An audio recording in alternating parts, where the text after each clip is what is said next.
पहले मैं चंदन कुमार और इस वीडियो में बताने वाले हैं श्वसन से रिलेटेड प्रश्नों के उत्तर, जिसमें पहला टॉपिक होगा श्वसन क्या है, उसके बाद श्वसन कितने प्रकार के होते हैं, उसका अगला टॉपिक होगा अनोक्सी श्वसन या अवायवीय श्वसन।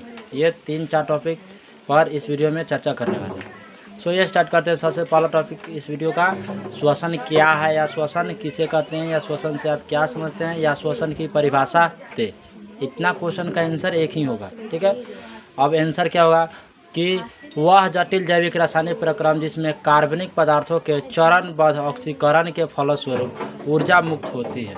वह जटिल जैविक रासायनिक प्रक्रम जिसमें कार्बनिक पदार्थों के चरणबद्ध ऑक्सीकरण के फलस्वरूप ऊर्जा मुक्त होती है, कार्बन डाइऑक्साइड तथा जल बनते हैं, श्वसन कहलाता है। यह एक उपचायक क्रिया है, ठीक है। अगर क्वेश्चन पूछा जाएगा कि श्वसन कैसी क्रिया है तो उपचायक क्रिया होगी। नीचे में समीकरण लिखा हुआ C6H12O6, यानी ये ग्लूकोज का सूत्र है।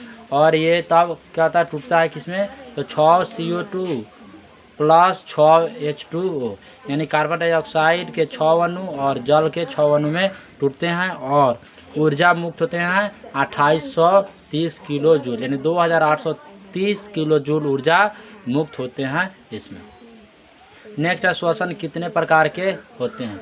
श्वसन 2 प्रकार के होते हैं या श्वसन को 2 भागों में बांटा गया है। 2 तरह से जवाब दे सकते हैं।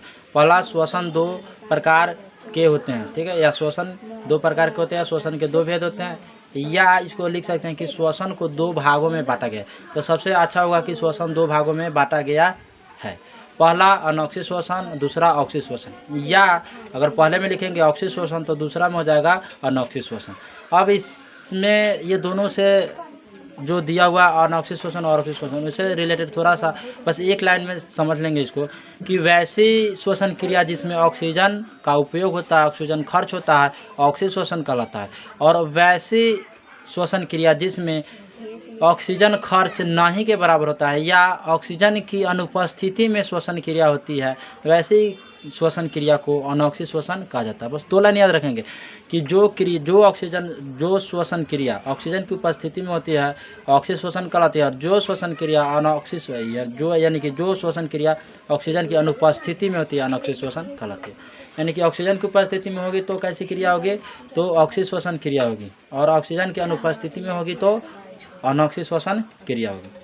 अब इसको समझते हैं, टॉपिक जो लिखे हुए हैं उसको लाइन बाय लाइन समझते हैं कि अनोक्सी श्वसन या अवायवीय श्वसन से आप क्या समझते हैं या किसे कहते हैं।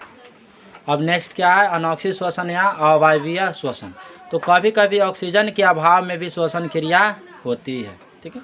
पहले ही बताएं कि ऑक्सीजन के अभाव में जो श्वसन क्रिया होती है अनोक्सी श्वसन क्रिया कहलाती है। तो क्या करा कि कभी कभी ऑक्सीजन के अभाव में भी श्वसन क्रिया होती है, जिसके फलस्वरूप ग्लूकोज का केवल आंशिक निम्नीकरण होने से बहुत कम मात्रा में ऊर्जा उत्पन्न होती है, ठीक है। इसमें क्या होता है कि बहुत कम मात्रा में ऊर्जा उत्पन्न होती है, इसे अनोक्सी श्वसन कहते हैं। अनोक्सी श्वसन में ग्लूकोज पहले पाइरूवेट अम्ल में टूटता है और तब पाइरूविक अम्ल ऑक्सीजन की अनुपस्थिति में एल्कोहल, कार्बन डाइऑक्साइड एवं ऊर्जा में निम्नीकृत हो जाता है या टूटते हैं।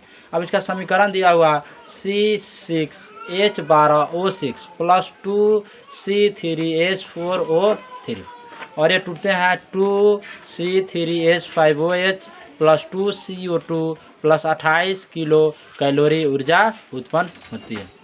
अब C6H12O6 ये क्या है, ग्लूकोज का अनुसूत्र है।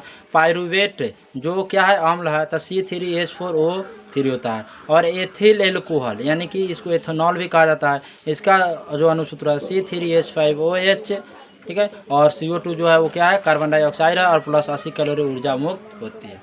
एक नीचे में लिखा हुआ है ATP। क्वेश्चन कभी कभी पूछता है ऑब्जेक्टिव में कि ATP का पूरा नाम होता है या ATP का पूर्ण नाम है, ठीक है, या फुल फॉर्म ऑफ ATP। तो इसका होता है एडिनोसिन ट्राइफॉस्फेट, इसका फुल नेम होता है। सो इस तरह से इस वीडियो में इतना ही, फिर मिलते हैं नेक्स्ट अगले वीडियो में अगले टॉपिक के साथ। तब तक वीडियो में बने रहें, वीडियो को लाइक और शेयर जरूर कर दें।